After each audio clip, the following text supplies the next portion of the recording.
Donc juste pour répondre à une petite question qu'on me pose assez régulièrement quand même, alors je vais mettre mes lunettes de soleil parce que c'est vrai que le soleil tape de plein fouet.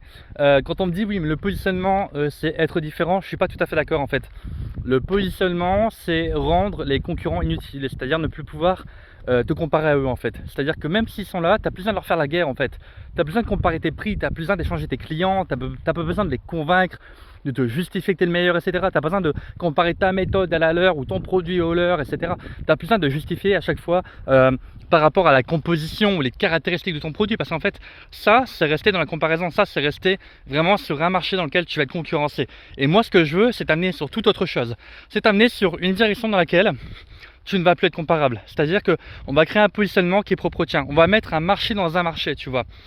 Et c'est-à-dire que de cette façon, tu vas créer une offre qui est tellement irrésistible, tu vas créer une valeur perçue, tu vas créer une transformation si intense que tes clients voudront s'arracher ton produit. Après, pour que ça reste cohérent, voilà, on va vendre plus cher, ça grâce à ton offre qui va être irrésistible. Et derrière, on va créer de la publicité, il y a un discours qui va être aligné avec ça. On va trouver des partenaires qui sont prêts à suivre ton positionnement.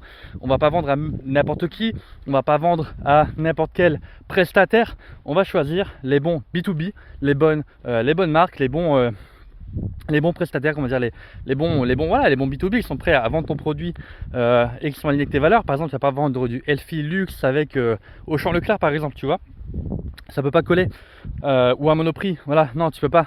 Tu prends RN1, j'en ai fait une étude de cas sur ma vidéo, ma vidéo longue YouTube, l'avant-dernière, vous pourrez voir un petit peu, j'en parle, voilà, ils ont que 10 magasins partenaires, mais parce que c'est aligné avec leurs valeurs et ça évite de diluer leur puissance. Donc c'est vraiment ce qu'il faut vous demander, c'est ça un peu quoi. Donc et puis derrière c'est travailler toujours les publicités de façon qu'elles soient aussi alignées, ne pas faire des avant-après bateaux et pas les choses classiques un peu comme on peut voir.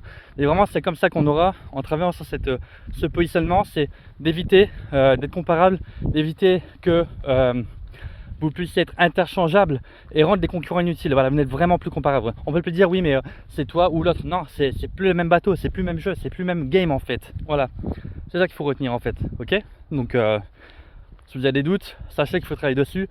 Et si à un moment tu travailles ton CRO, ton tunnel de vente, etc., tu optimises tes pubs, etc., tu vois que tu n'as pas de résultat, ça s'améliore pas, c'est qu'à un moment il y a peut-être un problème structurel en fait. Il y a un problème de positionnement, il y a un problème d'offre et il faut travailler dessus. Voilà. Si tu peux me contacter en DM et puis on en parle.